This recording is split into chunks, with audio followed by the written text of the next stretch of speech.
नमस्ते और इस नए विश्लेषण में बहुत बहुत स्वागत है। आज हम इंसानी ज्ञान के बिल्कुल बुनियादी ऑपरेटिंग सिस्टम की एक ऐसी रोमांचक यात्रा पर निकलने वाले हैं जो सच में दिमाग के सारे जाले साफ कर देगी। दर्शन शास्त्र यानी फिलॉसफी का नाम सुनते ही अक्सर दिमाग में धूल भरी मोटी किताबें या काफ़ी उबाऊ सी क्लास की छवि बनने लगती है। लेकिन आज हम उन सारी पुरानी और घिसी पिटी बातों को बहुत पीछे छोड़ने वाले हैं। दरअसल ये विषय हमारी सोच, हमारे अस्तित्व और इस पूरे ब्रह्मांड को समझने का सबसे पुख्ता और बुनियादी तरीका है।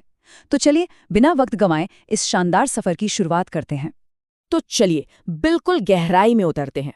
महान यूनानी विचारक सुकरात का ये जबरदस्त कथन देखिए, बिना परीक्षण किया गया जीवन जीने योग्य नहीं है। सच बताएं तो ये सिर्फ एक आम सी लाइन नहीं है, बल्कि ये इंसानियत की उस अंदरूनी और कभी ना खत्म होने वाली बेचैनी का सबसे बेहतरीन उदाहरण है, जो हमें हमेशा ये समझने के लिए धकेलती है कि आखिर हम यहाँ हैं क्यों। इंसान होने का सबसे बड़ा मतलब ही यही है, सवाल पूछना। अब इस विशाल विषय को आसानी से समझने के लिए इस चर्चा को 5 हिस्सों में बांटा गया है। पहला, ज्ञान से प्रेम। दूसरा, 4 मुख्य शाखाएं। तीसरा, एक वैश्विक खोज। चौथा, दार्शनिकों के उपकरण। और आखिर में 5वां, आज के वक्त में दर्शन शास्त्र क्यों मायने रखता है। चलिए सीधे पहले खंड से शुरुआत करते हैं। ज्ञान से प्रेम, इसकी उत्पत्ति और शब्द साधन। दरअसल ये जो अंग्रेजी शब्द है ना, फिलॉसफी, ये 2 प्राचीन यूनानी शब्दों से मिलकर बना है। फिलॉस, जिसका मतलब है प्रेम, और सोफिया यानी ज्ञान या बुद्धिमत्ता। अब सबसे खास बात यह है कि इस विषय का मकसद सभी सवालों के बने बनाए जवाब रटना बिल्कुल नहीं है, बल्कि ज्ञान और बुद्धिमत्ता की खोज से एक गहरा लगाव होना है। ये सच तक पहुंचने का एक ऐसा रास्ता है जिस पर चलना कभी बंद नहीं होता। वैसे यहाँ एक बड़ा ही मजेदार तथ्य है। क्या कभी सोचा था कि साल 1687 में जब आइजैक न्यूटन ने गुरुत्वाकर्षण यानी ग्रेविटी पर अपनी दुनिया हिला देने वाली किताब लिखी थी, तो उसका शीर्षक प्राकृतिक दर्शन के गणितीय सिद्धांत था। जी हाँ, जिसे आज हम आधुनिक भौतिक विज्ञान यानी फिजिक्स कहते हैं, वो कभी इसी विशाल विषय की ही एक शाखा हुआ करती थी। ये बात बिल्कुल पुकार पुकार कर कहती है कि दर्शन शास्त्र वाकई में सारे आधुनिक विज्ञानों की असली जननी है। अब आगे बढ़ते हैं खंड 2 की तरफ। 4 मुख्य शाखाएं, इंसान के अंतिम और सबसे बड़े सवाल। और यहाँ सामने आता है सबसे पहला और बिल्कुल बुनियादी सवाल, आखिर ज्ञान है क्या और हम इसे प्राप्त कैसे करते हैं। जो कुछ भी हम अपने आंखों से देखते हैं, क्या वो सच में वैसा ही है। इंसानी समझ को सीधे झकझोरने वाला ये सवाल वाकई बेहद ताकतवर है और ये हमारी जिज्ञासा को बिल्कुल जगा देता है। दर्शन शास्त्र की जिस ब्रांच में ज्ञान को इस तरह परखा जाता है, उसे ज्ञानीमांसा या एपिस्टेमोलॉजी कहते हैं। ये ज्ञान, सच्चाई और हमारे विश्वासों की उत्पत्ति और उनकी सीमाओं की गहराई से जांच करती है। मूल रूप से यह शाखा हमारी याददाश्त, हमारे देखने सुनने के नज़रिए और अनुमान लगाने के तरीकों की ऐसी चीर-फाड़ करती है ताकि यह पता लगाया जा सके कि क्या इंसानियत वाकई कभी भी किसी भी बात को पूरी तरह से साबित कर सकती है। बिल्कुल इसी ऊर्जा के साथ अगले विशाल प्रश्न की तरफ चलते हैं, जो हर दिन हमारे बर्ताव को तय करता है। अच्छा क्या है और एक इंसान को आखिर कैसा व्यवहार करना चाहिए। सही और गलत के बीच की लकीर आखिर खिंचती कैसे है। इन सवालों के जवाब हमें नीति शास्त्र यानी एथिक्स में मिलते हैं। ये सीधे तौर पर नैतिक सिद्धांतों का अध्ययन है। ये शाखा इस गहराई में जाती है कि क्या हमारे किसी भी काम का मूल्यांकन सिर्फ उसके नतीजे पर होना चाहिए, या फिर इस बात पर कि हमारा नैतिक कर्तव्य क्या था, या शायद उस इंसान की अच्छाई पर जो वो काम कर रहा है। सच कहा जाए तो ये शाखा एक बेहतरीन और सार्थक जीवन जीने का ब्लूप्रिंट तैयार करती है। खैर, अब यहाँ जो बात सबसे ज्यादा दिलचस्प है, वो है हमारी आपस में बहस करने की प्रक्रिया।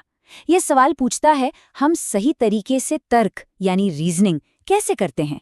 हर रोज ढेरों मुद्दों पर बहस होती है, पर ये कैसे पता चले कि कौन सा तर्क दमदार है और कौन सा बिल्कुल खोखला। इसका एकदम सटीक समाधान तर्कशास्त्र यानी लॉजिक में मिलता है। ये अच्छे और बुरे तर्कों को एक दूसरे से अलग करने का एक वैज्ञानिक तरीका है।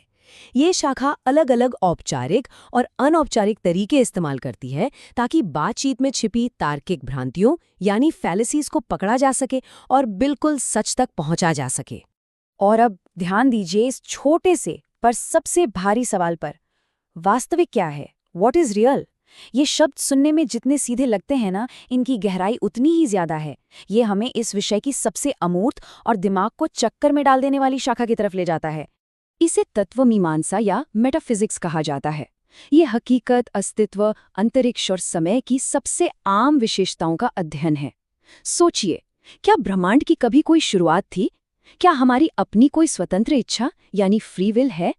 और सबसे बड़ा सवाल, कुछ भी न होने के बजाय इस ब्रह्मांड में आखिर कुछ मौजूद ही क्यों है? चलिए आगे बढ़ते हैं खंड 3 पर। एक वैश्विक खोज, महाद्वीपों के पार ज्ञान का विस्तार।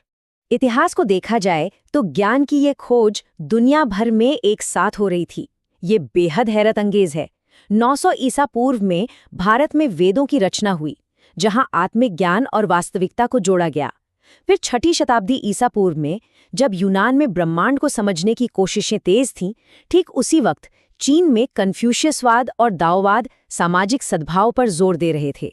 और उसके बाद 9वीं शताब्दी के इस्लामी स्वर्ण युग में अरबी फारसी विचारकों ने तर्क और धार्मिक रहस्यों के बीच एक बेहद खूबसूरत संतुलन बनाया। ये कोई एक जगह की खोज नहीं थी, ये पूरी दुनिया का जागरण था। अब आते हैं खंड 4 पर, दार्शनिकों के उपकरण और वे आखिर काम कैसे करते हैं। अब सोचिए, इनके पास कोई साइंस लैब तो होती नहीं है, तो इनका सबसे असरदार औजार है सिलोजिज्म यानी तार्किक युक्ति वाक्य। इसे ऐसे समझते हैं, चरण 1, आज रविवार है। चरण 2, अगर आज रविवार है तो मैं काम नहीं करता। चरण 3, इसलिए आज मैं काम नहीं करता। और सच में ये मजेदार तरीका बहुत ही शानदार ढंग से दिखाता है कि डिडक्टिव रीजनिंग यानी निगमनात्मक तर्क कैसे काम करता है। अगर शुरुआत की बातें यानी आधार वाक्य सच हैं, तो नतीजा 100% सच ही होगा। यहाँ डिडक्टिव और इंडक्टिव तर्कों के बीच एक बिल्कुल साफ तुलना है।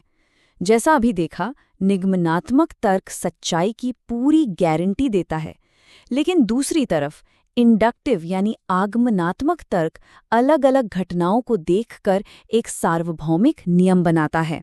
जैसे अगर 100 काले कौवे देख लिए और नतीजा निकाल लिया कि सारे कौवे काले होते हैं, तो ये एक क्लासिक इंडक्टिव छलांग है।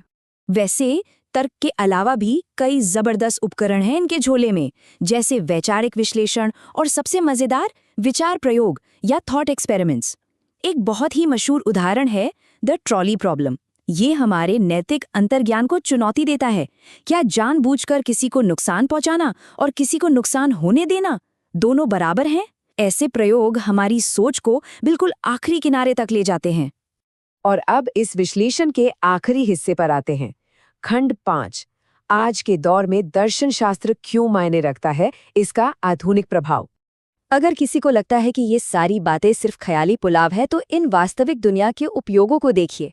आज जब कोई मेडिकल बोर्ड ये तय करता है कि मरीजों के साथ क्या सही है और क्या गलत, या व्यापार में कॉर्पोरेट जिम्मेदारी तय होती है, पत्रकारिता में निष्पक्षता आती है, या फिर लोकतंत्र में न्याय और आज़ादी के कानून बनते हैं, तो ये सब बिल्कुल इन्हीं दर्शन शास्त्र के बुनियादी नियमों पर टिके हैं।